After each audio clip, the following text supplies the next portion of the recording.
La pluie tombait lentement, formant un rideau régulier qui brouillait la vue au-delà de la vitre. La lumière du soir à Seattle s'estompait dans le gris tandis que la femme de ménage poussait la porte d'entrée imposante du manoir. Elle s'appelait Laia Hart, et on lui avait dit que personne ne serait à la maison. La maison était censée être vide, juste un autre travail de week-end, un autre espace rempli des échos de la vie d'autres personnes. Pourtant, quelque chose dans cet endroit semblait vivant dans son silence. L'air sentait légèrement le cèdre et l'antiseptique. Ses chaussures claquaient sur le sol en marbre qui reflétait la tempête à l'extérieur. Chaque pas qu'elle faisait laissait une empreinte légère qui disparaissait aussi vite que son souffle. Les murs de verre donnaient sur le lac Union, où l'eau bougeait comme du métal liquide sous le ciel. Elle s'arrêta près d'un piano à queue, recouvert d'une fine couche de poussière. Quelqu'un avait autrefois aimé ce piano. Elle pouvait presque le sentir attendre. Laia commença à essuyer doucement les touches, en prenant soin de ne pas faire de bruit. Elle travaillait comme elle le faisait toujours, concentrée et silencieuse, comme si l'ordre pouvait la protéger de la solitude. Le bourdonnement régulier des machines provenait de quelque part au fond de la maison. Peut-être un générateur, peut-être des systèmes de sécurité. Elle se dit de ne pas être nerveuse. Les gens riches aimaient que leurs maisons ressemblent à des forteresses. Un léger bruit rompit le silence. Elle se figea. Ce n'était pas le tonnerre. Le bruit venait de plus près, à l'intérieur. Elle tourna légèrement la tête pour écouter. Rien. Elle rit doucement. Oh, mais il rit doucement. Tu es nerveuse aujourd'hui, Laia, murmura-t-elle. Sa voix semblait trop forte dans cet espace immense. Elle prit un vase posé sur le piano et le redressa. Puis elle entendit à nouveau le bruit. Cette fois, il n'y avait aucun doute. C'était une voix, le murmure rauque d'un homme qui ne s'était pas servi depuis longtemps. Ne bouge pas. Les mots transpercèrent l'air comme du verre se brisant sous l'eau. La main de Laia s'arrêta en plein mouvement. Pendant un instant, elle ne pouvait plus respirer. Le reflet de la bougie dans le verre tremblait. Elle regarda dans la direction du son et le vit. Un homme était assis dans un fauteuil roulant près de la fenêtre, à moitié caché par l'ombre. Ses cheveux étaient foncés avec des mèches grises. La lumière de la lampe dessinait des lignes sur son visage. Ses mains reposaient immobiles sur les accoudoirs, mais ses yeux semblaient vivants, comme s'ils avaient attendu des années que quelqu'un remarque qu'ils existaient encore. Laia ne cria pas. Quelque chose dans son ton lui dit de ne pas le faire. L'ordre ne contenait aucune menace. Il contenait de la douleur. Elle resta là, retenant son souffle, la pluie murmurant contre la vitre. L'homme bougea légèrement, le léger grincement du fauteuil roulant résonnant dans la pièce. « Je pensais que vous étiez parti, murmura-t-il d'une voix tremblante. « Personne n'entre sans frapper, répondit Laia en ravalant sa salive, s'efforçant de garder une voix calme. On m'avait dit que la maison était vide, monsieur. Je suis désolé. Je ne voulais pas vous déranger. L'homme tourna légèrement son fauteuil vers elle. Un éclair illumina son dos, dessinant sa silhouette. Ce n'est pas grave, dit-il après un moment, chaque mot semblant lui coûter un effort. Je n'ai vu personne depuis des jours. J'ai oublié le bruit des pas. Il regarda le piano, puis la regarda à nouveau. Vous jouez? Elle secoua la tête. Non, monsieur, je fais juste le ménage. Alors pourquoi vos mains tremblent-elles? Demanda-t-il doucement. Cette question brisa quelque chose en elle. Elle n'avait pas réalisé qu'elle tremblait. Je suppose que c'est parce que je ne m'attendais pas à ce que quelqu'un parle, admit-elle. Ses lèvres esquissèrent un sourire, mais pas tout à fait. Moi non plus. Le silence s'étira à nouveau, mais cette fois, il n'était pas vide.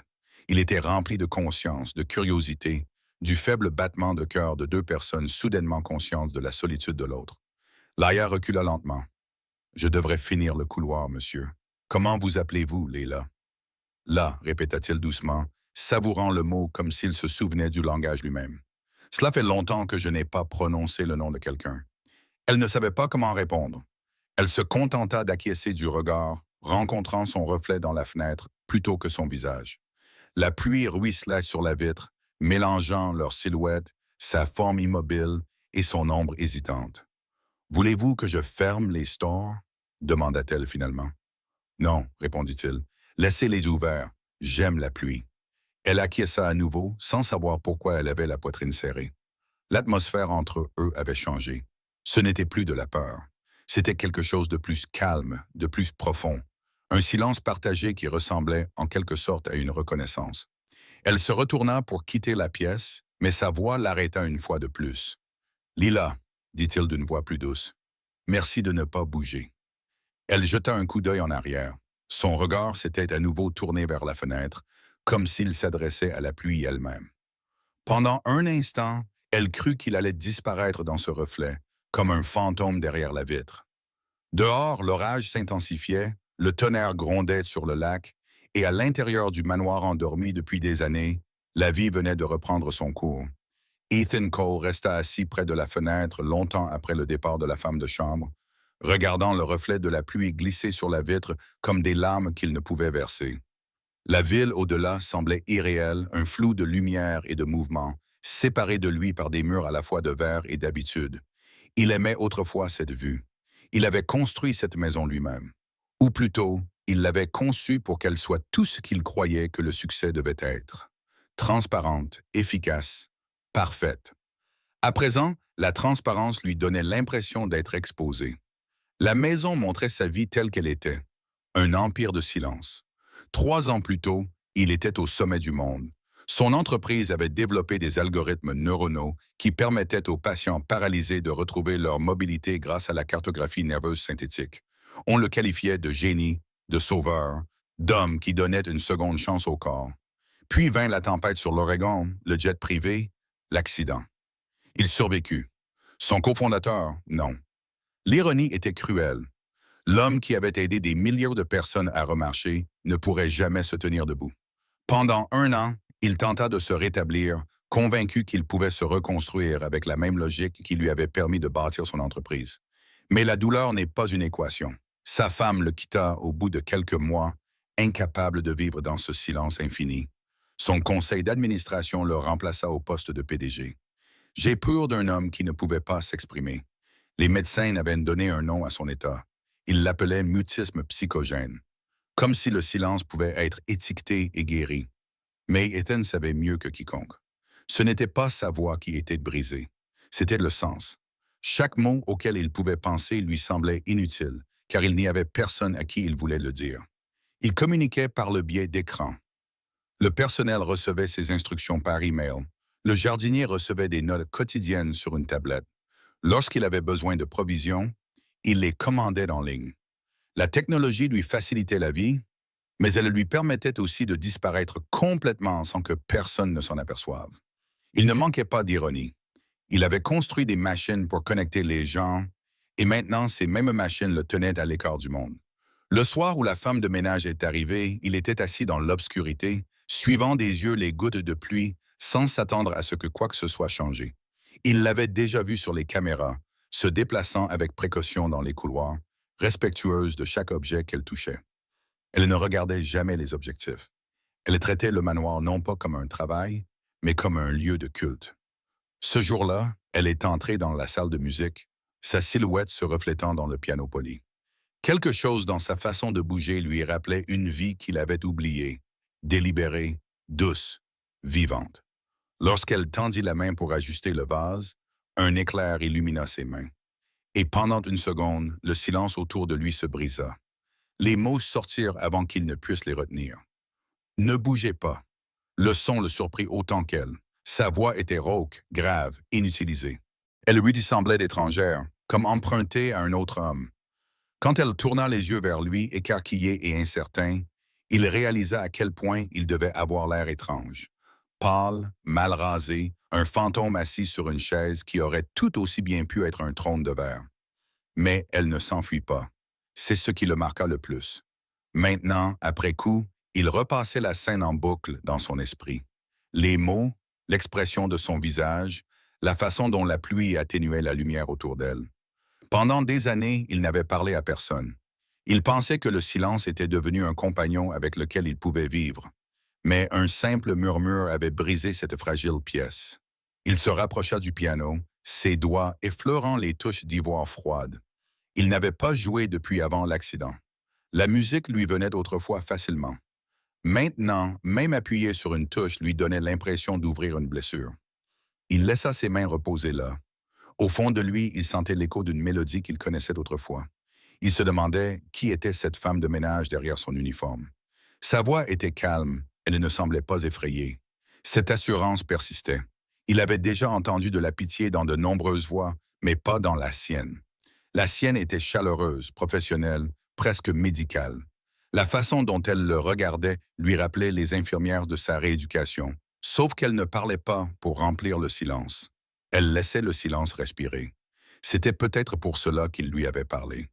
Il avait essayé de dormir cette nuit-là, mais n'y était pas parvenu. Chaque fois que le tonnerre grondait au-dessus du lac, il la voyait debout près du piano, figée entre l'obéissance et la curiosité. Il l'imaginait penser qu'il était cruel, voire fou. Pourtant, un étrange calme s'était installé après son départ. La maison ne semblait plus vide. Elle semblait consciente. La lumière du matin se répandait sur le sol en marbre. La pluie avait cessé. Ethan regarda son reflet dans la paroi vitrée. L'homme qui lui rendait son regard lui semblait inconnu. Sa barbe avait poussé de manière inégale. Ses épaules avaient commencé à se voûter. Il ressemblait moins à un milliardaire qu'à une relique de ce qu'il avait été. Il se dirigea en fauteuil roulant vers son bureau, ouvrit son ordinateur portable et tapa un message à l'intention de son intendant. Annuler les autres employés pour la semaine. La femme de chambre reste. Son doigt resta suspendu au-dessus du bouton envoyer. Il hésita un instant. Pourquoi elle? Il ne pouvait pas l'expliquer. Quelque chose dans sa présence discrète avait perturbé le calme qu'il avait pris pour de la paix. C'était terrifiant, mais nécessaire. Il appuya sur envoyer. Plus tard dans l'après-midi, lorsqu'elle revint, il ne dit rien. Il l'observa depuis le coin de la pièce tandis qu'elle se déplaçait dans les couloirs. Elle ne jeta pas un regard vers lui ni vers les caméras. Elle travaillait simplement en fredonnant doucement. La mélodie lui était inconnue, peut-être une berceuse. Il ferma les yeux et écouta. Pour la première fois en 3 ans, le silence ne lui faisait pas mal. Les jours suivants s'écoulèrent comme une douce ondulation à la surface d'une eau calme. La maison, autrefois connue uniquement pour ses échos, commença à porter les traces de la vie. Une tasse de thé légèrement déplacée, le faible bourdonnement d'une mélodie flottant entre les pièces, le rythme tranquille de pas qui n'étaient pas les siens. Laia Hart arrivait chaque matin avec la même expression calme. Elle portait des vêtements simples, ses cheveux étaient soigneusement attachés en arrière, son regard ne s'attardait jamais plus longtemps que nécessaire. Au début, elle ne savait pas qui il était. L'homme en fauteuil roulant près de la fenêtre pouvait être un invité ou un gardien, ou peut-être le fantôme du manoir lui-même. Ethan Cole ne corrigea pas son hypothèse.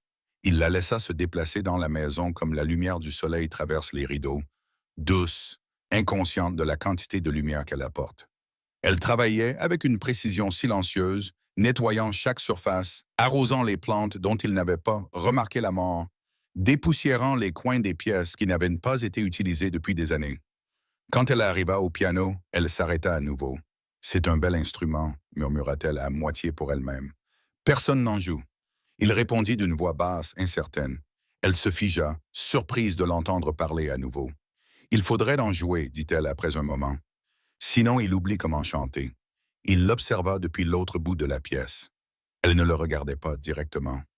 Au lieu de cela, elle se concentra sur le reflet du piano dans la fenêtre, où la pluie à l'extérieur se confondait avec sa silhouette. « Vous en jouez ?» demanda-t-il. Elle secoua la tête. « Ma mère en jouait. Je ne faisais qu'écouter. » La gorge d'Ethan se serra à l'évocation d'une mère. Il voulait en savoir plus, mais les mots sortaient lentement, comme des gonds rouillés. « Vous n'avez pas peur de cet endroit. Ce n'est qu'une maison, monsieur, » répondit-elle doucement. « Ce sont généralement les gens qui sont seuls, pas les murs. » Ces mots résonnèrent longtemps après son départ ce soir-là. Il les répéta silencieusement, comme pour en savourer la vérité. Ce sont généralement les gens qui sont seuls. Cette nuit-là, il rêva de musique. Le lendemain matin, elle arriva plus tôt que d'habitude. La tempête était passée, laissant l'air vif et frais. Elle se déplaça dans la cuisine, préparant le petit déjeuner pour le personnel qui ne se doutait pas qu'il avait annulé toutes les commandes. Quand elle apporta le plateau dans le salon, Ethan était déjà là, regardant son reflet dans la vitre. « Vous n'avez pas besoin de me l'apporter, » dit-il doucement. « Je peux attendre, c'est mon travail, » répondit-elle en posant simplement le plateau près de lui. « Vous suivez toujours les règles? Seulement celles qui assurent ma sécurité. Suis-je dangereux? » Elle leva les yeux pour la première fois, le regardant droit dans les yeux. « Non, » répondit-elle, « mais le silence peut l'être. Il voulut lui demander ce qu'elle voulait dire, mais elle se dirigeait déjà vers les étagères, réorganisant les livres qui n'avaient pas été touchés depuis avant l'accident. Son efficacité le fascinait. Chaque mouvement était délibéré, économique, gracieux. Il se surprit à synchroniser sa respiration avec ses pas, comme si sa présence donnait le rythme à la maison. Quand elle eut terminé, elle se tourna à nouveau vers lui. « Voulez-vous que je ferme les stores ?»« Non, dit-il, laissez-les ouverts, j'aime la pluie. » Elle sourit faiblement. « Vous l'avez déjà dit. »« Ah bon? » »« Oui, le premier jour où je vous ai rencontré. » Alors je devais le penser. Elle acquiesça d'un petit signe de tête, plus chaleureux que toutes les conversations qu'il avait eues depuis des années. Après son départ, il se déplaça en fauteuil roulant dans les couloirs vides, voyant partout les traces légères de sa présence, l'odeur du savon au citron, les serviettes pliées, l'ordre qu'elle avait discrètement imposé à son chaos. Pour la première fois, il réalisa à quel point il avait laissé la maison se délabrer avec lui. Au cours des semaines suivantes, Laïa poursuivit son travail. Parfois, elle restait tard lorsque la pluie s'intensifiait, assise dans la cuisine avec une tasse de thé, tandis qu'il s'attardait à proximité en faisant semblant de lire. Il parlait rarement, mais lorsqu'il le faisait, leurs mots avaient du sens. Il commença à lui poser des questions, non pas sur ses tâches, mais sur sa vie. « Vous étiez infirmière. »« Oui. »« Pourquoi avez-vous arrêté? »« Parce que je n'ai pas pu sauver la seule personne qui comptait pour moi. » Elle ne donna pas plus de détails et il n'insista pas. Mais cette nuit-là, alors que le tonnerre grondait au-dessus du lac, il repensa à ses paroles. Il comprenait trop bien le bruit de l'échec. Laïa ne savait pas grand-chose d'Ethan, à part ce qu'elle pouvait deviner. La maison était remplie de trophées et de brevets, de photos de salles de réunion et de récompenses gravées à son nom. Elle évitait de les regarder, non par manque de respect, mais parce qu'ils lui semblaient eux aussi être des fantômes. Un après-midi, elle ouvrit accidentellement la mauvaise porte. Un bureau rempli de vieilles coupures de journaux, de gros titres sur le crash, de photos d'Ethan souriant aux côtés de son défunt cofondateur. Elle se figea, réalisant immédiatement qui il était. Il vit la porte s'ouvrir depuis l'autre côté du couloir. Leurs regards se croisèrent. Pendant une longue seconde, aucun des deux ne bougea. Puis il hocha lentement la tête, lui donnant la permission de ne pas s'excuser. Le lendemain, elle revint quand même. Ce matin-là, alors qu'elle nettoyait les fenêtres donnant sur le lac, elle dit doucement, « J'ai lu ce qui est arrivé à votre entreprise. Alors vous savez pourquoi je ne parle pas beaucoup? Vous n'avez pas besoin de vous expliquer. Chacun vit son deuil différemment. Est-ce que là, le deuil? C'est un silence avec un battement de cœur, dit-elle. C'est encore la vie. » Il la regarda vraiment, et quelque chose changea dans l'air entre eux. Elle ne voyait pas un milliardaire. Il ne voyait pas une femme de ménage. Il voyait deux personnes survivant à la même douleur invisible. Quand elle est partie ce soir-là, il s'est surpris à écouter le bruit de la porte qui se refermait, espérant qu'il ne se ferait pas entendre. Mais il s'est fait entendre doucement, comme toujours, comme la fin d'une chanson. Il s'est retourné vers la fenêtre, les lumières de la ville scintillant au loin. Le reflet montrait son visage à côté du sien, flou et se superposant dans la vitre. Le manoir qui avait été sa cage commençait à lui sembler autre chose, quelque chose de fragile et de vivant. Il ne le savait pas encore, mais chaque silence qu'elle laissait derrière elle était déjà comblé par quelque chose de nouveau. Les jours commençaient à se confondre, non pas dans la monotonie, mais dans un rythme qui semblait à nouveau presque humain. Laïa arrivait chaque matin juste avant 8 heures. Ses pas étaient légers, sa voix encore plus douce. Le bruit de ses clés ouvrant la porte faisait désormais partie du rythme cardiaque de la maison.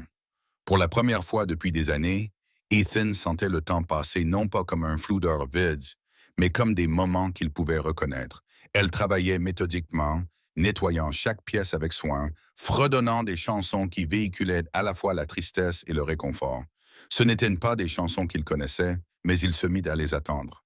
Parfois, elle fredonnait presque du piano, sa mélodie flottant dans les couloirs ouverts comme la fumée d'une bougie. Cela redonnait forme au manoir et rendait l'air moins vide.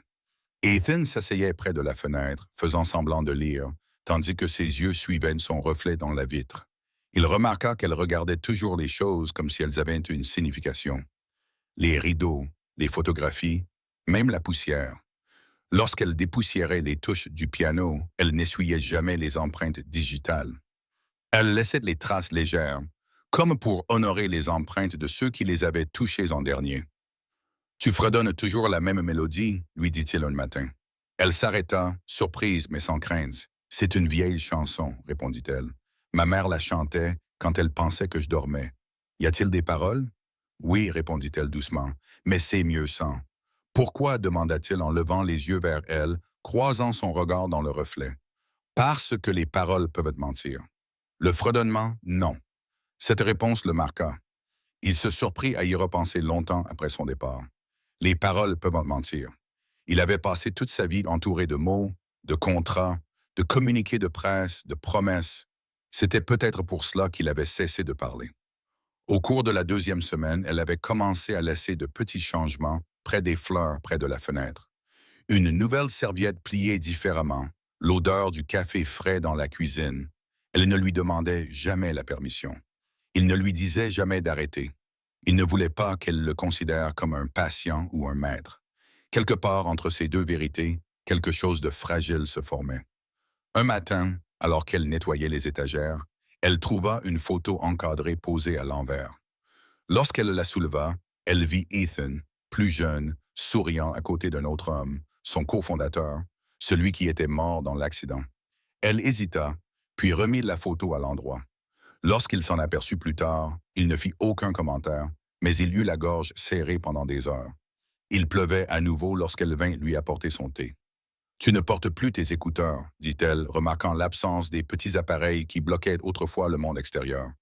Ils rendaient le silence trop bruyant, répondit-il. Le silence n'est jamais bruyant, dit-elle. Il n'est lourd que lorsqu'il a quelque chose à dire. Il la regarda, se demandant comment quelqu'un d'aussi jeune pouvait parler ainsi. Tu penses que le silence a quelque chose à dire? Bien sûr, répondit-elle. Parfois, il a juste besoin de quelqu'un d'assez courageux pour l'écouter. Cette nuit-là, il rêva de sa voix, non pas sous forme de mots, mais sous forme de chaleur. Le lendemain matin, la lumière du soleil traversait les parois vitrées différemment. Il réalisa qu'il avait dormi toute la nuit pour la première fois depuis des mois. Peu à peu, leurs échanges devinrent un rituel. Elle parlait par bribes, il répondait par des pauses. « Tu étais infirmière », lui demanda-t-il un après-midi. « Oui, pourquoi avoir arrêté? Parce que j'ai laissé tomber quelqu'un. Vous ne pouviez pas sauver tout le monde. »« C'est ce qu'ils m'ont dit, » répondit-elle, « mais ils n'ont jamais rencontré ma mère. » Ethan ne savait pas comment la réconforter, alors il ne dit rien. Au lieu de cela, il se rapprocha du piano, appuya doucement sur une touche et dit « Alors peut-être que vous pouvez m'aider à sauver ce qui reste de cela. » Elle sourit faiblement. « La musique, dit-il. » Ce fut la première fois qu'elle rit en sa présence, un rire discret et sincère qui emplit la pièce comme la lumière du soleil à travers la pluie. À partir de ce jour, leur silence ne sembla plus être une distance. C'était un langage qu'ils partageaient. Le soir, lorsque le tonnerre grondait au-dessus du lac, elle restait souvent tard. La femme de ménage avait pris l'habitude de partir tôt, confiante que Laïa fermerait la clé. Parfois, elle le trouvait dans le bureau, fixant la vieille photo. Elle ne posait jamais de questions. Au lieu de cela, elle essuyait la poussière sur le corps et disait doucement « Il a l'air gentil. » Il était, Ethan a dit un jour qu'il croyait en tout ce que j'avais oublié. C'est peut-être pour ça que tu es toujours là. Elle murmura pour se rappeler qu'il ne parlait jamais directement de l'accident, mais elle pouvait le voir dans ses mains. La raideur lorsqu'il essayait de bouger, le tremblement lorsqu'il tendait la main vers la tasse de thé, la façon dont il fixait le fauteuil roulant comme s'il s'agissait d'un aveu. Il pouvait le voir en elle aussi, même Joyce aussi, la façon dont elle évitait les hôpitaux, quand les informations passaient en arrière-plan, la façon dont elle sursautait lorsque les ambulances passaient dehors, deux blessés tournant autour du même silence, attendant que l'un d'eux respire le premier. Un après-midi pluvieux, il la surprit debout près de la fenêtre, regardant le lac. « À quoi penses-tu? » demanda-t-il. « Comment quelque chose d'aussi gris peut-il encore sembler vivant? » dit-elle. « Le lac? Non, » dit-elle en le regardant. « À toi. » Il ne savait pas quoi répondre. Il ouvrit la bouche, mais aucun mot ne sortit. Pour la première fois, son silence n'était pas une échappatoire. C'était de l'admiration. Plus tard dans la semaine, elle resta après minuit. La tempête dehors avait coupé l'électricité et le générateur de secours ronronnait doucement.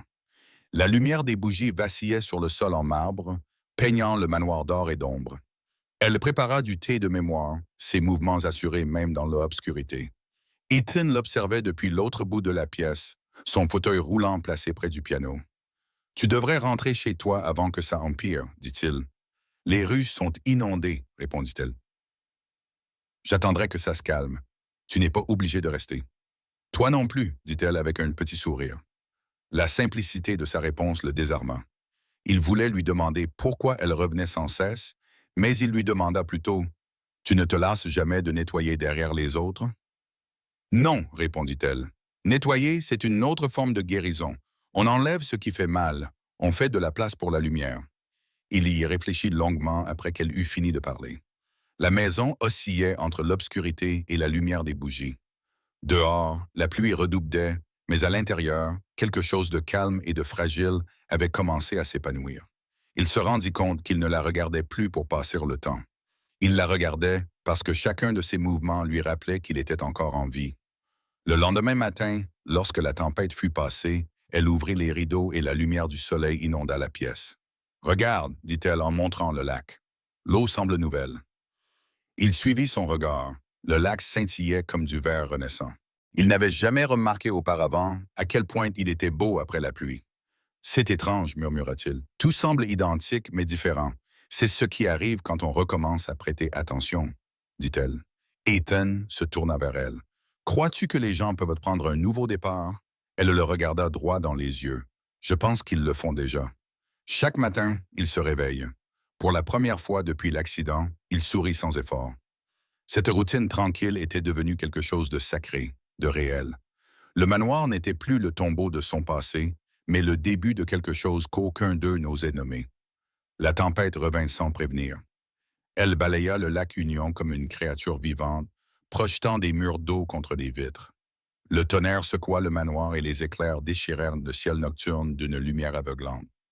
Lilo était dans la cuisine, en train de terminer sa journée, lorsque le courant commença à faiblir. Les lumières s'atténuèrent, clignotèrent, puis s'éteignirent.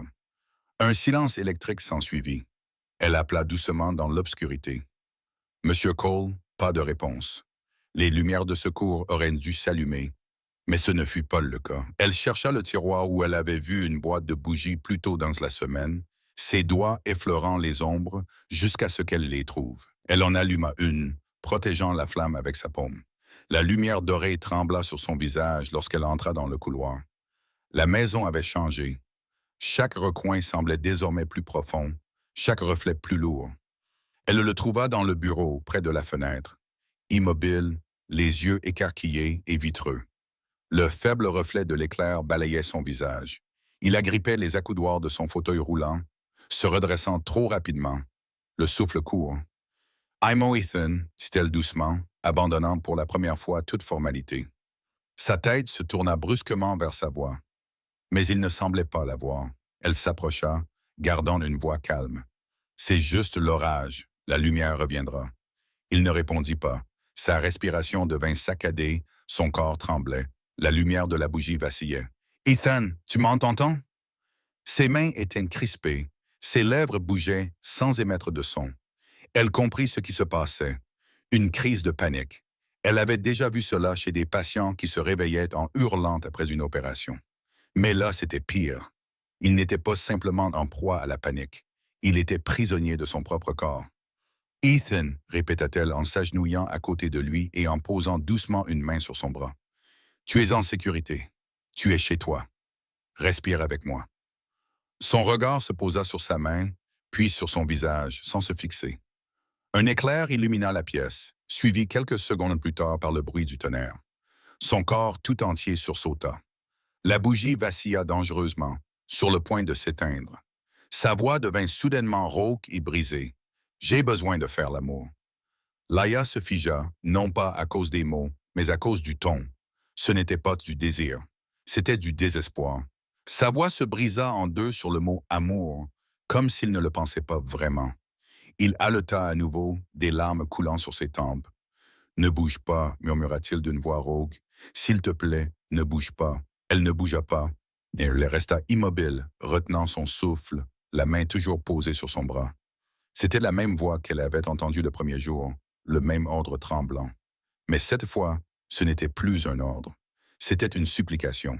Elle regarda son visage et vit un homme qui s'effondrait, quelqu'un qui avait passé des années à se retenir en silence et qui s'ouvrait maintenant parce que quelqu'un était enfin resté. « Ethan, murmura-t-elle, tu n'as pas besoin de faire l'amour. » Ses yeux s'écarquillèrent, la lumière de la bougie reflétant les larmes sur ses joues. Elle lui serra doucement le bras. « Tu as juste besoin d'être aimé. » Le vent hurlait dehors. La pluie frappait contre la vitre comme si le monde entier était venu assister à leur confession. Pendant un long moment, aucun des deux ne bougea. Elle pouvait sentir son cœur battre sous sa main, sauvagement et de manière irrégulière. Lentement, sa respiration commença à s'accorder à la sienne. Inspirer, expirer, un rythme emprunté à son calme. Il murmura à nouveau, d'une voix plus faible cette fois.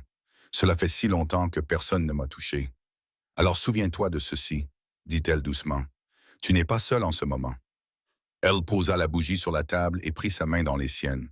Ses doigts tremblaient sous son toucher, rugueux et froid. Elle les serra quand même. Le silence entre eux s'intensifia, devenant quelque chose de fragile mais d'entier, comme un fil reliant deux personnes qui avaient toutes deux oublié comment se sentir en sécurité. « Pourquoi es-tu resté ?» demanda-t-il après un long moment, la voix brisée. « Tout le monde part. »« Parce que tu m'as demandé de ne pas partir, » répondit-elle simplement. « Et parce que je savais que tu ne pensais pas ce que tu disais. Que voulais-je dire par « tu as besoin que quelqu'un te voie » ? Le vent fit à nouveau vibrer les fenêtres, mais la peur s'estompait, ses épaules se détendirent, la tension se relâchant lentement. Elle prit un mouchoir sur la table et essuya doucement les larmes sur son visage. Le geste était instinctif, presque maternel. « Je suis désolé, » murmura-t-il. « Ne le sois pas. Tu ne devrais pas avoir à me voir comme ça. Et pourtant, je suis là, » dit-elle doucement. Le générateur se mit en marche, inondant soudainement la maison d'une faible lumière ambrée. Ils clignèrent tous deux des yeux. Ethan expira bruyamment, baissant les yeux vers leurs mains jointes. « Tu devrais rentrer chez toi, » dit-il finalement, d'une voix à peine audible. « Tu veux que je parte ?» hésita-t-il. « Non, » répondit-elle avec un léger sourire. « Alors je resterai jusqu'à la fin de la tempête. » Elle versa le thé à la lueur des bougies. Ses gestes étaient assurés, désormais déterminés. La pièce était légèrement parfumée de camomille et de pluie. Ethan but lentement, le tremblement de ses mains s'atténuant à chaque gorgée. « Avant, je pensais que le silence était synonyme de paix, » dit-il après un moment. « Maintenant, j'ai l'impression qu'il me noie. »« Le silence n'est apaisant que lorsqu'il est partagé, » répondit-elle. « Sinon, il vous ronge de l'intérieur. » Il observa son visage. Le reflet de la bougie faisait briller ses yeux comme de l'ambre. « Vous parlez comme si vous aviez vécu cela. »« C'est le cas, » dit-elle doucement. « J'ai vu quelqu'un mourir parce que je n'ai pas pu la sauver. Après cela, j'ai moi aussi cessé de parler. Je pensais que si je travaillais assez dur, si je restais assez silencieuse, peut-être que le monde oublierait mon erreur. »« Ce n'est pas le cas, » dit-il. « Non, acquiesça-t-elle. Mais parfois, il pardonne. » Un autre coup de tonnerre retentit dans le ciel. Cette fois, aucun des deux ne sursauta. Le pire était déjà passé. Ils restèrent assis ensemble en silence. Un silence qui ne faisait pas mal. Un silence qui leur permettait de respirer à nouveau. L'horloge murale émettait un tic-tac doux. Les minutes se transformèrent en heures. Lorsque l'orage commença enfin à s'estomper, elle se leva pour souffler la bougie. La fumée s'éleva en volute, tourbillonnant dans l'air comme un dernier soupir. « Merci, dit-il doucement. »« Pourquoi? » »« Pour ne pas être parti. Alors que je t'ai rendu impossible de rester. »« Tu ne m'as pas rendu cela impossible, » dit-elle. « Tu l'as rendu honnête. » Alors qu'elle rassemblait ses affaires pour partir, il reprit de la parole. « Ya. » Elle se retourna. « Oui, si j'oublie à nouveau comment parler demain, tu me parleras toujours comme ça. » Elle sourit faiblement, les yeux chaleureux mais tristes. « Je n'ai pas besoin que tu parles, Ethan. J'ai juste besoin que tu écoutes. » Elle se dirigea vers la porte, à pas lents, à contre-cœur. Il regarda son ombre s'éloigner dans le couloir, puis disparaître. Longtemps après son départ, il resta assis là, à écouter la pluie. La bougie s'était éteinte, mais l'air sentait encore la chaleur. Il murmura dans le silence, testant le son de son nom. Laïa, le mot était doux, fragile, mais il ne se brisa pas. Il flottait dans la maison comme une promesse. Dehors, la tempête avait pris fin. À l'intérieur, quelque chose avait changé pour toujours. Le matin arriva doucement, comme si le monde lui-même avait peur de faire du bruit. Le ciel était pâle et propre. Les nuages de pluie se dispersèrent en un ruban de lumière argentée au-dessus du lac Union. Le manoir qui avait tremblé toute la nuit reposait désormais dans un calme résigné. L'air sentait l'électricité du cèdre humide et quelque chose de légèrement sucré, comme un renouveau.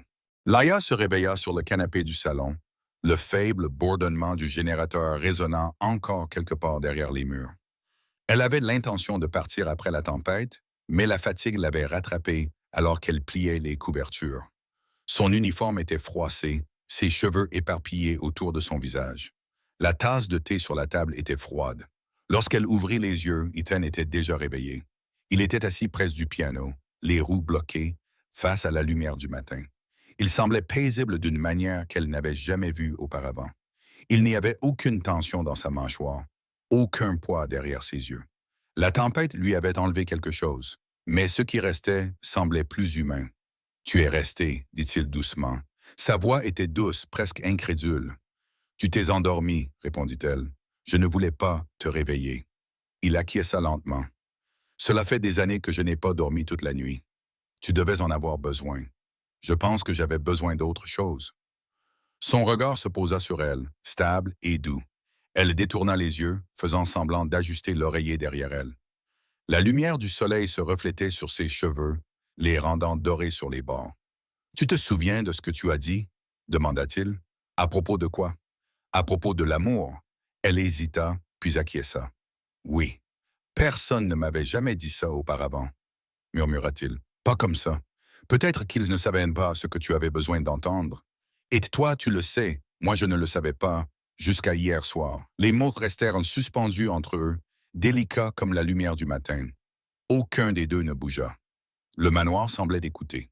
Finalement, Laïa se leva et se dirigea vers la cuisine. « Tu devrais manger quelque chose. Tu pars. »« Je prépare le petit déjeuner, » dit-elle sans se retourner. « Ce n'est pas ce que je voulais dire. » Ses mains s'immobilisèrent sur le comptoir. « Ethan, hier soir... » Elle expira, cherchant un mot qui ne sonnerait pas faux. C'était humain, et c'est pourquoi cela ne peut plus se reproduire. « Il ne s'est rien passé, » dit-il doucement. « Si, il s'est passé quelque chose, » murmura-t-elle. « Tu as recommencé à ressentir des choses. » Il baissa les yeux vers ses mains, le léger tremblement revenant. « Et ça te fait peur, ça nous fait peur à tous les deux, » dit-elle en posant la poêle sur la cuisinière. L'odeur du beurre emplissait l'air, les ramenant à la réalité. « Tu te sens seul, et je comprends la solitude, mais je ne peux pas être la raison pour laquelle tu te réveilles. Tu l'es déjà. » Elle ferma les yeux, le bruit de la spatule raclant la poêle rompant le silence. « Ce n'est pas juste, je ne voulais pas que cela arrive. Moi non plus, dit-elle doucement. Mais c'est arrivé. » Ils mangèrent en silence, le cliquetis des couverts étant le seul bruit. Lorsqu'elle eut terminé, elle lava son assiette et s'essuya les mains, ses mouvements étant délibérés et précis. Il l'observait, craignant de reprendre la parole. Il y avait une sorte de finalité dans sa façon de bouger, comme quelqu'un qui se prépare à disparaître. « La tempête est passée, » dit-elle doucement. « Je devrais rentrer chez moi. » Il ouvrit la bouche, mais aucun mot ne sortit. Elle posa son tablier plié sur la table, à côté du reste de la bougie de la veille. Il sentait encore légèrement la fumée. « Lila, » dit-il enfin, la voix tremblante, « ne pars pas comme ça, s'il te plaît. » Elle se tourna vers lui, les yeux remplis d'une émotion plus profonde que la tristesse, une détermination. « Ethan, je suis venu ici pour nettoyer ta maison, pas pour guérir ton âme. Mais tu as fait les deux, et c'est pourquoi je dois partir, à cause de moi, à cause de ce que tu me fais ressentir, dit-elle, parce que je ne peux pas être ta raison de vivre alors que je cherche encore comment vivre moi-même. » Il déglutit péniblement, le regard baissé vers ses genoux. « Tu penses m'avoir sauvé? Non, » murmura-t-elle. « Tu t'es sauvé toi-même au moment où tu as parlé. » Le vent soufflait doucement par la fenêtre ouverte. Elle s'approcha et posa quelque chose sur le piano, une serviette pliée avec une inscription manuscrite sur le bord. « Pour quand le silence reviendra? » Il la regarda, mais ne la toucha pas. « Qu'est-ce qu'il y a écrit? » « Tu le découvriras quand tu en auras besoin. Elle se retourna pour partir, mais sa voix était rauque et brisée. Alive l'appela une dernière fois. Là. Elle s'arrêta, la main sur le cadre de la porte. Oui, si je promets de ne pas te demander de rester. Promets-tu de ne pas disparaître? Elle hésita, la gorge serrée. Je ne peux pas te promettre ça. Alors promets-moi de te souvenir de moi quand il pleuvra. Elle le regarda, les yeux brillants. Je l'ai déjà fait, puis elle disparut. La porte se referma doucement, presque gentiment, laissant derrière elle la trace légère de son parfum et l'écho de ses pas s'évanouissant dans le couloir de marbre. Ethan resta assis dans le silence pendant un long moment. Le soleil monta dans le ciel, réchauffant les parois de verre jusqu'à ce que le lac à l'extérieur scintille comme de l'or en fusion. Il regarda la serviette posée sur le piano, sur laquelle était écrit en petits caractères cursifs. Finalement, il la déplia, révélant une écriture douce et irrégulière. On pouvait y lire « Tu n'as pas besoin de dire quoi que ce soit. Ne renonce pas, c'est tout. » Sa main tremblait tandis qu'il la tenait. Les mots se brouillèrent à travers ses larmes. Il n'essaya pas de les retenir. Il se dirigea en fauteuil roulant vers le piano et appuya sur une touche. La note resta suspendue dans l'air, fine, vacillante, imparfaite, mais c'était un son. Un vrai son. Il en appuya une autre, puis une autre. Ses doigts étaient raides, mais la mélodie commença à se former, incertaine et fragile, comme le premier souffle après une noyade. Il ferma les yeux et joua jusqu'à ce que la pièce se remplisse de lumière. La musique n'était pas belle, c'était autre chose, quelque chose de brut et de vivant, comme le pardon, qui retrouvait son chemin vers la maison. Dans l'après-midi, l'uniforme de femme de chambre qu'elle avait laissé derrière elle était toujours soigneusement plié sur la chaise. La tasse de thé était encore à moitié pleine et la bougie se trouvait toujours à l'endroit où elle l'avait placée. Le manoir semblait plus vide, mais pas mort. Pour la première fois depuis l'accident, le silence ne l'étouffait pas. Il attendait simplement. Ethan laissa la dernière note s'évanouir, puis murmura dans l'air. « Tu avais raison. » Sa voix se brisa, mais il s'en moquait. « Je n'ai pas besoin de faire l'amour. J'ai juste besoin de me rappeler comment aimer. » Dehors, le ciel s'était complètement dégagé. La pluie avait cessé, cessé, mais le reflet sur le lac scintillait encore comme un souvenir liquide. Quelque part au loin, il l'imaginait marchant sous le même ciel, et il espérait qu'elle pouvait le sentir aussi. Le moment où le silence apprit enfin à respirer. Les semaines passèrent, marquées non pas par le temps, mais par le silence. La maison retrouva son calme, mais quelque chose d'essentiel avait changé. Le silence ne semblait plus cruel, il semblait patient. La pluie continuait de tomber par intermittence, traçant des lignes sur les parois vitrées. Pourtant, chaque goutte rappelait à Ethan sa voix. L'absence de Laia persistait comme le souvenir d'une chaleur, une présence tissée dans chaque recoin qu'elle avait autrefois touché. La serviette pliée était toujours sur son bureau. Les mots étaient désormais effacés à force d'avoir été dépliés et lus tant de fois. Tu n'as pas besoin de dire quoi que ce soit. Ne renonce pas, c'est tout.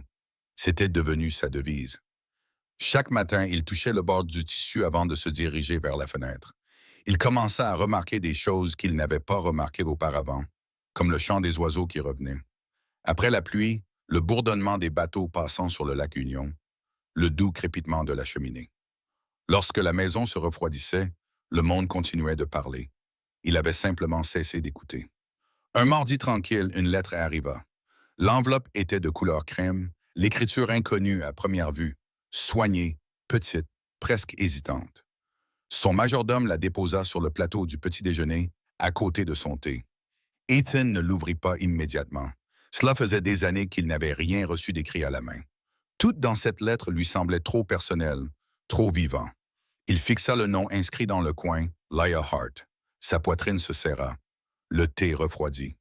Lorsqu'il trouva enfin le courage de déplier la lettre, le papier tremblait entre ses mains.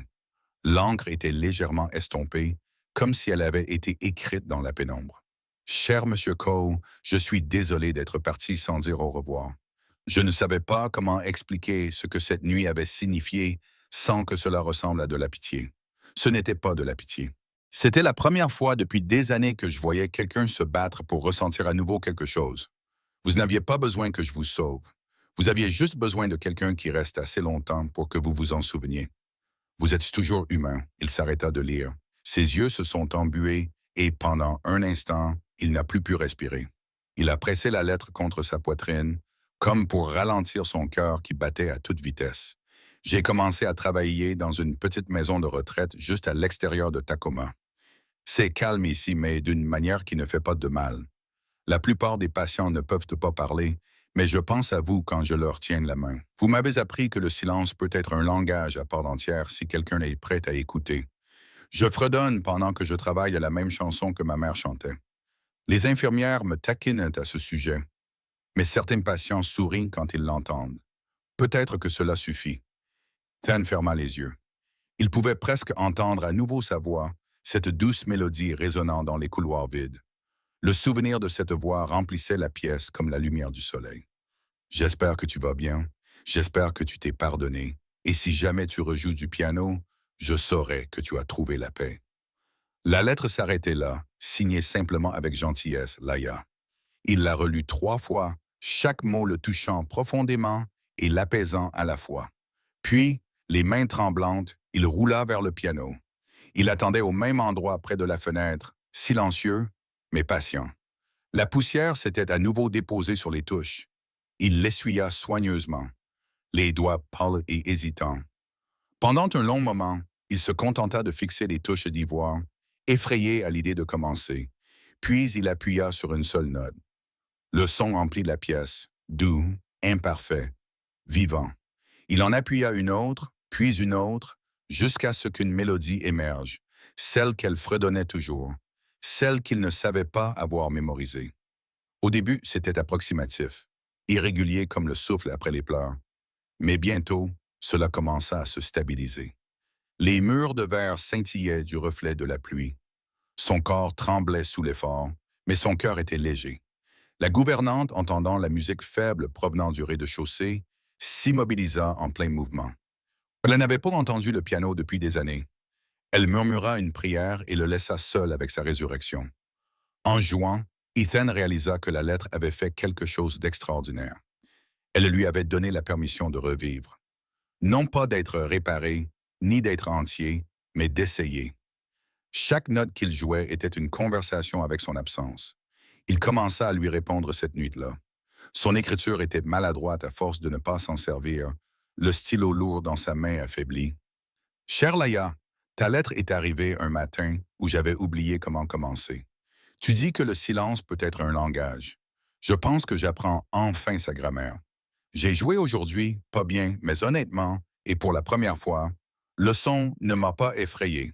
Je ne sais pas si le pardon arrive un jour complètement, mais peut-être que ce n'est pas le plus important. Peut-être que nous apprenons simplement à vivre avec ce que nous ne pouvons pas défaire.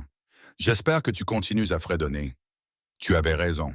C'est mieux sans parole. » Il scella la lettre et la posa sur son bureau, ne sachant pas s'il allait l'envoyer. Cela n'avait pas d'importance. L'avoir écrite lui suffisait. Cela signifiait que sa voix existait toujours, même si le monde ne l'entendait plus jamais. Les jours suivants, la pluie revint. Il s'en réjouit. Il laissa les fenêtres ouvertes, laissant l'odeur de l'orage envahir les couloirs. Parfois, il l'imaginait marchant dans les couloirs silencieux de la maison de retraite, fredonnant pour ceux qui ne pouvaient plus parler. Cette pensée le réconfortait. La nuit, il laissait brûler la bougie près du piano, celle-là même qu'elle avait allumée pendant la tempête. Sa flamme vacillait contre la vitre et parfois, juste parfois, il croyait y voir son reflet. Ses mains bougeaient, ses yeux étaient chaleureux, un léger sourire se dessinait sur ses lèvres. Les semaines se transformèrent en mois et la lettre devint son ancrage. Chaque fois que la solitude le submergeait, il touchait le papier et murmurait « Merci ». Il ne savait pas si elle lui écrirait à nouveau, mais elle lui avait déjà donné la seule réponse dont il avait besoin. Un matin calme, à l'approche du printemps, le jardinier le trouva dans la salle de musique, immobile près de la fenêtre. Le piano était silencieux, la lettre ouverte à côté de lui. Ses yeux étaient fermés, mais son visage semblait paisible. Tellement paisible que cela semblait impossible. Il avait toujours connu le désespoir.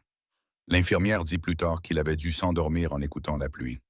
Mais cette nuit-là, lorsque le personnel ferma les portes, quelqu'un jura avoir entendu le son faible d'un piano. Venant de l'étage supérieur, Une mélodie lente, imparfaite et douce, comme un cœur qui réapprend à parler. La lettre ne cessait de le hanter. Elle vivait dans sa poche, froissée et usée à force d'avoir été pliée trop souvent, son papier ramolli par la chaleur de sa main. Chaque fois qu'il la lisait, quelque chose en lui remuait un souvenir de contact, un fragment de courage, le faible bourdonnement de sa chanson résonnant dans son esprit. Des mois s'étaient écoulés depuis qu'il avait reçu ces mots. Le manoir, autrefois sanctuaire de la solitude, lui semblait désormais trop grand pour son nouveau calme. Il recommença la rééducation. La doctoresse, une jeune femme au regard perçant et au cœur tendre, contemplait sa détermination comme s'il s'agissait d'un miracle. Monsieur Cole, vous avez plusieurs mois d'avance sur les prévisions de rétablissement, lui dit-elle un après-midi, alors qu'il parvenait à bouger ses jambes de quelques centimètres à l'aide de nouvelles attelles neuromusculaires. Il sourit, légèrement épuisé, mais vivant. Peut-être avais-je juste besoin d'une raison ou de quelqu'un. Le médecin répondit doucement. Il ne répondit pas, mais son silence en disait long. Chaque jour après la thérapie, il se rendait dans le fauteuil roulant jusqu'au piano. C'était devenu son rythme cardiaque. Il jouait pendant des heures, même lorsque ses doigts étaient crispés, jusqu'à ce qu'il parvienne enfin à reproduire la mélodie qu'elle fredonnait. Une guérison douce et inachevée. Le manoir ne semblait plus hanté. Il semblait plein d'espoir, comme s'il attendait lui aussi quelque chose. Un après-midi gris, il regarda le lac et prit sa décision. Il appela le majordome et lui demanda de préparer la voiture adaptée qui était restée inutilisée pendant des années. « Je conduis », dit simplement Ethan. L'homme hésita. « Monsieur, êtes-vous certain que la route est longue? »« Oui », répondit Ethan d'un ton calme mais ferme. « Je suis resté immobile assez longtemps. Le lendemain matin, il quitta Seattle avant l'aube. Le ciel était couleur ardoise et une fine brume recouvrait la chaussée.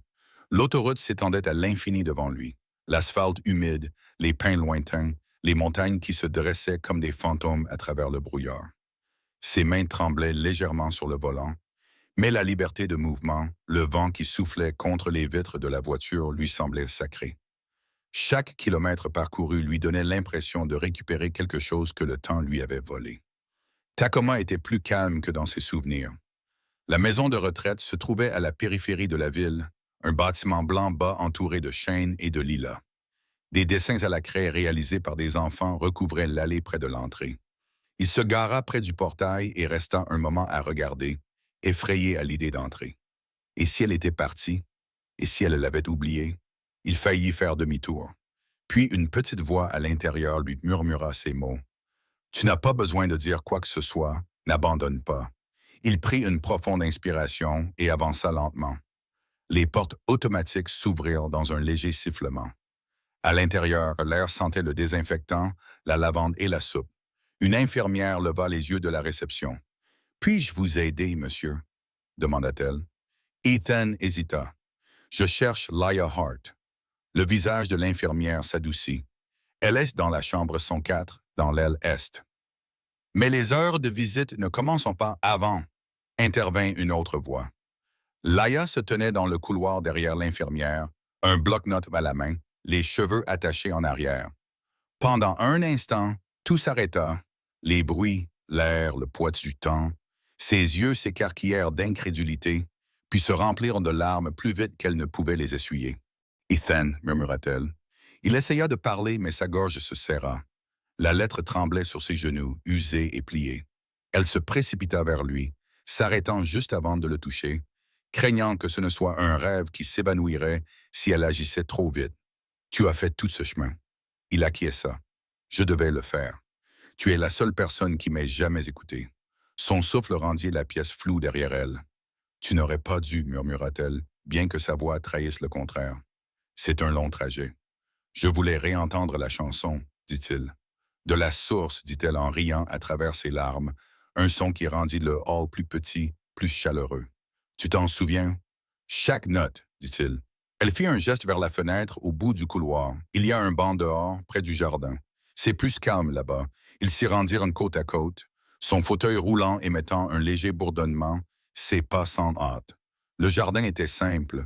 Des roses, du lierre. Un seul érable qui répandait ses feuilles rouges sur l'herbe. Quelques résidents âgés les observaient depuis leur fauteuil, leur souriant faiblement. Lorsqu'ils arrivèrent au banc, Elle s'assit à côté de lui, suffisamment près pour que leur reflet se chevauche dans la porte vitrée derrière eux. Le ciel s'était dégagé et une pâle lumière du soleil filtrait à travers les branches. Tu as l'air plus fort, dit-elle. Je me sens moins brisé, donc la thérapie a fonctionné. Non, dit-il en se tournant vers elle. C'est toi qui as fonctionné, dit-elle en souriant et en secouant la tête. Tu me donnes trop de crédit et tu t'en donnes trop peu. Ils s'assirent en silence, regardant le vent agiter les feuilles. Au bout d'un moment, il sortit la lettre de sa poche et la lui tendit. Je l'ai lue plus de fois que je n'ai respiré. Il dit, tu as dit que si je jouais à nouveau, tu saurais que j'avais trouvé la paix. C'est le cas. J'essaye. Il dit, c'est désordonné, imparfait, mais c'est réel. Elle déplia la lettre doucement, les yeux doux de souvenir. Je n'étais pas sûr que tu la lises un jour. Je ne l'ai pas seulement lue, dit-il. Je l'ai vécue. Elle tendit la main et prit de la sienne. Son geste était assuré et familier. Tu as fait tout ce chemin pour me dire que non, murmura-t-il. Je suis venu parce que je ne voulais pas passer un jour de plus à me demander quelle était ta voix en vrai. Les mots étaient en sibèse, mais ils cachaient des années de silence. Laïa cligna des yeux pour retenir ses larmes.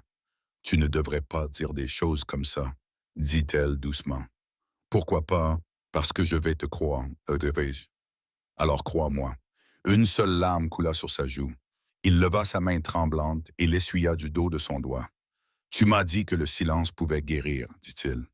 Mais je pense que c'est l'amour qui achève le travail. Elle sourit alors à travers ses larmes, son pouce reposant légèrement sur sa main. Tu as toujours eu le don des mots, même quand tu ne les utilisais pas. Ils restèrent là jusqu'au coucher du soleil, la lumière se transformant en ambre au-dessus du jardin. Aucun des deux ne parla. Ils n'en avaient pas besoin. Toutes les pensées tacites entre eux avaient déjà été écrites dans la pluie, dans les notes de piano, dans les lettres qu'ils portaient dans leur cœur. Alors que le soir tombait, elle murmura. Tu devrais revenir demain. Les patients adorent la musique. Alors j'apporterai la seule chose qui me reste à offrir. Il demanda. Qu'est-ce que c'est? Le son d'être vu. Et lorsqu'elle rit d'un son doux et tremblant, c'était comme si le monde avait expiré. Le silence entre eux n'était plus solitaire. Il était plein. Les saisons changeaient doucement autour d'eux. Ce qui avait commencé comme une simple visite devint un rythme de retour. Ethan se rendait à la maison de retraite tous les week-ends, qu'il pleuve ou qu'il fasse beau, jusqu'à ce que le personnel cesse de le traiter comme un visiteur et commence à l'accueillir comme un membre de la famille. Il jouait du piano dans le hall, tandis que les résidents écoutaient depuis leur fauteuil roulant, les yeux fermés, comme si la musique les emmenait dans un endroit plus accueillant. Et Laïa était toujours assise à proximité, fredonnant doucement, sa voix s'entremêlant à ses notes comme un souvenir renaissant. Au fil du temps, la santé d'Ethan commença à décliner. Ses médecins appelèrent cela de la fatigue, un déclin naturel après des années d'immobilité. Mais il savait ce qu'il en était réellement. Son corps rattrapait les années qu'il avait passées à attendre de vivre. Au début, il n'en parla pas à Laïa. Elle l'avait trop aidé à se reconstruire pour lui imposer le poids de la vérité. Mais elle vit quand même les signes, la façon dont il marquait des pauses plus longues entre ses respirations, la façon dont ses mains tremblaient après chaque chanson, les moments où son regard s'attardait sur son visage, un peu trop longtemps, comme s'il voulait la mémoriser. Un après-midi, alors que la lumière dorée s'étendait sur le jardin de la maison de retraite, elle le trouva assis dehors, regardant le lac qui reflétait celui de son manoir. L'air sentait légèrement le lilas et l'automne. « Tu es silencieux aujourd'hui, dit-elle. Je garde mes forces. » Il répondit avec un sourire doux mais fatigué. « Pourquoi, pour le dernier coucher de soleil que je veux voir? » Son cœur s'arrêta. « Ne dis pas des choses comme ça. Je ne veux pas dire que c'est la fin, dit-il. C'est juste une façon d'exprimer ma gratitude avant de partir. » Elle s'assit à côté de lui, les yeux humides. « Tu ne vas nulle part. Tout le monde va quelque part, dit-il doucement. Je veux juste choisir la vue. » Le silence s'installa entre eux. Quelques feuilles tombèrent de l'érable, captant la lumière dans leur chute. Elle lui prit la main et la serra fort. « Tu t'es construit une nouvelle vie, Ethan. Les fondations, la musique, la patience dont tu fais preuve. Ne parle pas comme si c'était fini. » « Ce n'est pas fini, dit-il en serrant ses doigts. Ça commence enfin à avoir un sens. » Cette nuit-là, elle insista pour qu'il reste dans le cottage d'appoint près du lac au lieu de rentrer à Seattle. Le personnel l'aida à le préparer. Une petite maison de plein pied avec de larges portes et une lumière douce qui sentait le bois et la chaleur. Ethan emménagea avec une gratitude tranquille, l'appelant la maison construite par la gentillesse. Les jours passèrent dans le calme. Laïa venait chaque matin avant son travail, apportant du café et des fleurs du jardin. Il parlait de tout et de rien, de sa mère, de son entreprise, de la forme des nuages, du bruit de la pluie qui tombait, comme des applaudissements sur le toit. Il souriait plus qu'il ne parlait. Elle riait plus qu'elle ne pleurait. Et ensemble, ils apprirent à mesurer le temps, non pas à l'aide d'horloge, mais à la douceur de chaque silence partagé. Un soir, elle arriva et le trouva près de la fenêtre, un carnet de croquis ouvert sur ses genoux. « Que dessines-tu » demanda-t-elle en se penchant vers lui. « Je ne dessine pas » répondit-il. « J'écris » dit-elle en voyant les premiers mots s'afficher sur la page. Pour Laïa, qui m'a appris que le silence n'est pas l'absence de son, mais la présence de l'amour. Sa gorge se serra. « Tu ne devrais pas gaspiller ton énergie pour ça. »« Ce n'est pas du gaspillage, dit-il. C'est exactement là où elle doit être dépensée. » Il leva les yeux, puis son regard se fit fixe, rempli de la conviction tranquille d'un homme qui avait déjà fait la paix. « Lila, quand je ne serai plus là, promets-moi quelque chose. Ne fais pas ça, dit-elle. Promets-moi que tu continueras à vivre, que tu continueras à aider les gens qui ne peuvent pas parler. Promets-moi que tu ne disparaîtras pas dans le silence de quelqu'un d'autre comme je l'ai fait. » Des larmes coulaient librement sur ses joues. « C'est toi qui m'as donné cette force, Ethan. Tu n'as pas besoin de me demander de la garder. » « Alors nous nous sommes sauvés l'un l'autre, dit-il doucement. Elle s'agenouilla à côté de lui, posa sa tête contre sa poitrine et écouta les battements de son cœur. Ils étaient lents, réguliers, fragiles. « Je ne sais pas comment te laisser partir, murmura-t-elle. « Tu n'as pas à le faire, murmura-t-il. Garde simplement ce qui compte. » Dehors, le soleil commençait à plonger vers l'horizon, transformant le lac en ambre fondu. L'eau scintillait du reflet des nuages. Il tendit lentement la main, ses doigts effleurant les siens. « Regarde, dit-il, chaque coucher de soleil est une répétition pour le paradis. » Elle essaya de sourire à travers ses larmes, « Alors ne te précipite pas vers le dernier acte. » Il rit faiblement. « Peut-être que le paradis attend ceux qui apprennent la patience. » Alors que la lumière s'estompait, la bougie sur la table à côté d'eux vacillait. Sa flamme se reflétait dans le verre. Deux petites flammes dansaient côte à côte, l'une plus forte, l'autre plus faible. Laïa le sentit trembler et pressa sa paume contre la sienne. « Tu es là, murmura-t-elle. « Tu es toujours là, dit-il.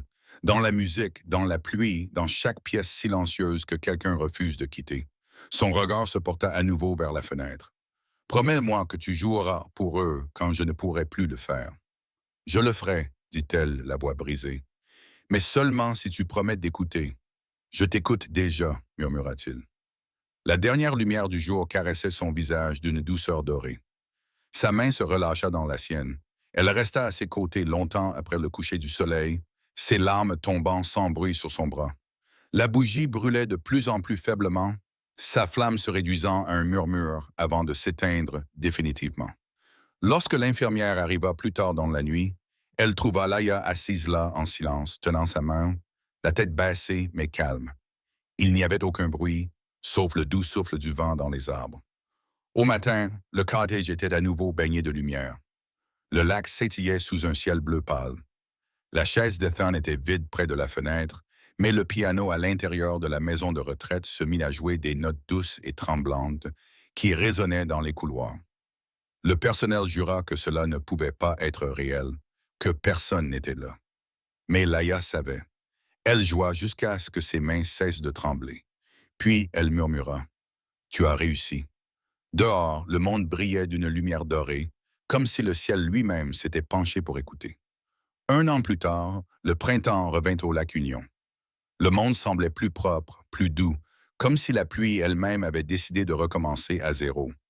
Le manoir de verre qui se dressait autrefois en silence appartenait désormais à quelque chose de nouveau. La fondation Ethan Cole pour les soins compatissants. Les sols en marbre brillaient à nouveau, mais cette fois-ci avec un but. Les pièces autrefois vides résonnaient désormais de rires, de conversations et de musique de piano qui s'échappait faiblement de l'atrium. Laïa traversait le couloir, une pile de dossiers serrés contre sa poitrine. Elle portait des vêtements simples et un petit pendentif en argent en forme de larme, un cadeau d'un des patients. Ses cheveux avaient une poussée et même si le chagrin persistait derrière son sourire, c'était un chagrin tranquille, celui qui avait appris à cohabiter avec l'espoir. La Fondation employait des thérapeutes, des infirmières et des bénévoles, tous dévoués à aider les personnes qui avaient perdu la voix à la suite d'un traumatisme ou d'une maladie. Sur le mur derrière le bureau d'accueil était accrochée une plaque gravée dans l'acier. Pour ceux qui ne peuvent pas parler, puissiez-vous quand même être entendus. Sous ces mots figurait son nom, à la mémoire d'Ethan Cole. Chaque matin, la lumière du soleil se répandait sur cette plaque. Et chaque matin, Laïa s'arrêtait pour la toucher du bout des doigts, murmurant les 4 mêmes mots. Tu as tenu ta promesse. Elle parcourait les salles, saluant le personnel et les patients, s'arrêtant pour écouter quand quelqu'un essayait de prononcer son premier mot. Elle comprenait la patience qu'il fallait, le silence tremblant avant la parole, le courage qu'il fallait pour émettre un son après des années de mutisme. Elle ne pressait jamais personne. Elle savait que la guérison avait son propre rythme. L'après-midi, elle enseignait le piano à des patients qui ne pouvaient pas parler, mais qui pouvaient encore ressentir. Vous n'avez pas besoin de parler, disait-elle. Jouez simplement ce que vous aimeriez pouvoir dire. Certains appuyaient sur les touches avec hésitation, d'autres avec une force surprenante. Chaque note, chaque erreur était la bienvenue. La musique était devenue la deuxième langue de la Fondation. Un jour pluvieux d'avril, elle ouvrit la salle principale pour le récital hebdomadaire. Le personnel et les familles rassemblèrent de petites bougies qui scintillaient sur chaque table. Le piano se trouvait à l'endroit où Ethan avait autrefois joué, sa surface polie jusqu'à refléter chaque flamme. Laïa s'assit sur le banc, ses doigts tremblant légèrement au-dessus des touches. Il disait que la musique était un moyen de pardonner au monde, dit-elle à l'Assemblée. Ce soir, nous allons jouer pour nous souvenir que la mélodie qui suivit était celle qu'elle n'avait plus jouée depuis ce dernier coucher de soleil au bord du lac. Elle s'éleva doucement, apportant de la chaleur dans l'air, comme si chaque note construisait un pont entre les vivants et les disparus. Lorsqu'elle atteignit la dernière corde, elle leva les yeux et, l'espace d'un instant, elle aurait juré l'apercevoir dans le reflet de la baie vitrée. Son sourire timide observait ses mains immobiles. Après le récital, elle sortit. La pluie tombait légèrement, régulière comme un souffle. Elle se tenait sous l'avant-toit, sentant la brume sur son visage. Au loin, de l'autre côté du lac, les lumières de la ville scintillaient.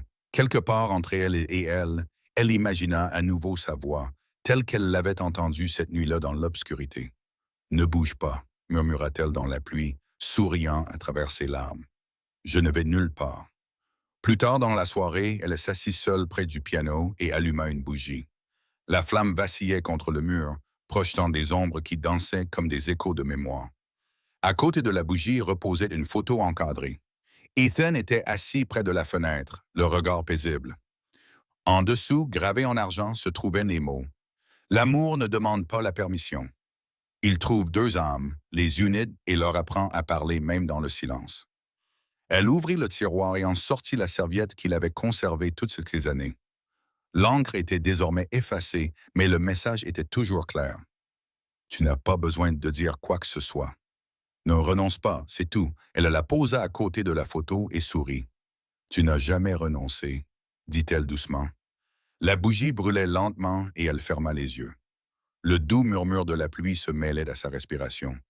Elle se mit à fredonner la mélodie, la même que sa mère chantait autrefois, celle qui l'avait liée à Ethan à travers les tempêtes et le silence. Alors que sa voix emplissait la pièce, le piano semblait lui répondre. Chaque vibration résonnait à travers le bois, à travers l'air, à travers la mémoire elle-même. Lorsqu'elle eut terminé, elle murmura « Bonne nuit, Ethan ». Puis elle souffla la bougie. La fumée s'éleva en volute, tourbillonnant doucement avant de se dissoudre dans l'obscurité. Dehors, l'aube commençait à percer à travers les nuages. Le lac scintillait, animé par la lumière. Et pour ceux qui écoutaient attentivement, quelque part entre la pluie et le vent, on pouvait entendre le son faible d'un piano. Doux, imparfait, éternel, porteur de la promesse que l'amour une fois exprimé ne s'éteint jamais vraiment. Avant de partir, respirez profondément. Laissez cette histoire vous accompagner un instant. Le bruit de la pluie, le murmure, ne bouge pas. L'amour tranquille qui s'est développé entre deux âmes brisées qui se sont réappris à ressentir. Car quelque part, en ce moment même, il y a un autre Ethan, quelqu'un qui a oublié ce que signifie parler, être vu, être aimé sans condition. Et quelque part, il y a une autre Laia, quelqu'un qui donne sans s'en rendre compte. Elle sauve des vies simplement en restant gentille dans un monde qui a oublié comment écouter. Si cette histoire vous a touché ne serait-ce qu'une seconde, dites-moi d'où vous la regardez. Je veux savoir où le voyage d'Ethan et Laia vous a atteint, depuis un appartement pluvieux à Seattle, depuis une ville tranquille au Texas, depuis le couloir d'un hôpital où vous attendez de bonnes nouvelles, ou depuis un petit café où vous essayez simplement de vous sentir moins seul ce soir. Parce que des histoires comme celle-ci ne sont pas seulement des histoires, ce sont des rappels, que l'amour n'est pas toujours grandiose. Parfois, il s'agit simplement de deux personnes qui choisissent de ne pas partir alors qu'il serait plus facile de s'en aller. Laissez un commentaire ci-dessous et dites-moi quand quelqu'un est resté pour vous alors que vous pensiez qu'il partirait. Ou peut-être que c'est vous qui êtes resté. Peut-être que c'est vous qui avez murmuré. Ne bouge pas. Raconte-moi ton histoire. Je lis moi-même chaque commentaire et cette chaîne existe parce que des gens comme vous croient en un amour discret qui ne fait pas la une des journaux, mais qui transforme les vies. Et si vous croyez que la gentillesse peut encore changer des vies, alors ne laissez pas ce moment être le dernier que nous partageons. Abonnez-vous à la chaîne, pas pour moi, mais pour les histoires qui attendent de vous trouver. Chaque semaine, nous vous proposons un nouveau récit de rédemption, de liens humains, de cœurs qui trouvent leur place après trop de silence. Ces histoires ne sont pas écrites pour échapper à la réalité. Elles sont écrites pour vous rappeler que même dans les pièces les plus sombres, une petite lumière, un petit geste d'empathie peuvent tout changer. L'histoire d'Ethan ne parle pas seulement de perte, elle parle du courage qu'il faut pour recommencer après que le monde a cessé d'écouter. Elle parle de la conviction que la compassion n'a pas besoin de richesse, de statut social ou d'un timing parfait. Elle a juste besoin de quelqu'un qui se soucie des autres. Et l'histoire de Laia parle du genre de force qui ne crie pas, qui ne cherche pas les applaudissements. Le genre de force qui s'agenouille à côté de la détresse et dit « Tu n'es pas seul ». Si vous vous êtes déjà senti invisible, mal aimé ou trop fatigué pour réessayer, rappelez-vous que cet amour n'arrive pas toujours avec des feux d'artifice. Parfois, il se manifeste dans un murmure, dans une chanson, dans le plus petit geste de rester. Vous ne le réalisez peut-être pas encore, mais votre histoire est toujours en cours. Peut-être que quelqu'un attend de rencontrer la version de vous-même qui n'a pas encore abandonné. Avant de passer à autre chose, je voudrais que vous fassiez quelque chose de simple. Prenez un moment pour penser à quelqu'un qui a apporté de la lumière dans votre vie, quelqu'un qui est resté. Envoyez-lui cette histoire. Dites-lui merci. Dites-lui qu'il ou elle a compté pour vous. Parce que c'est ce qu'Ethan aurait fait. C'est ce que Laia a appris à faire. Et si vous êtes toujours là à regarder, cela signifie qu'une partie de vous croit aussi que l'amour dans sa forme la plus pure ne prend pas fin. Il résonne. Il transforme la douleur en raison d'être. Il construit des fondations non pas en marbre ou en verre, mais en compassion. Alors si cette histoire vous a trouvé ce soir, laissez-la vous accompagner. Qu'elle vous rappelle que guérir, ce n'est pas oublier. C'est se souvenir avec grâce. Commentez. Je crois en l'amour qui guérit, si vous y croyez aussi. Parce que peut-être, juste peut-être, cette croyance sera aussi le début de la guérison de quelqu'un d'autre. Merci d'avoir regardé les histoires d'Emma, où chaque murmure, chaque larme et chaque petit geste de gentillesse deviennent la preuve que l'amour vit toujours ici.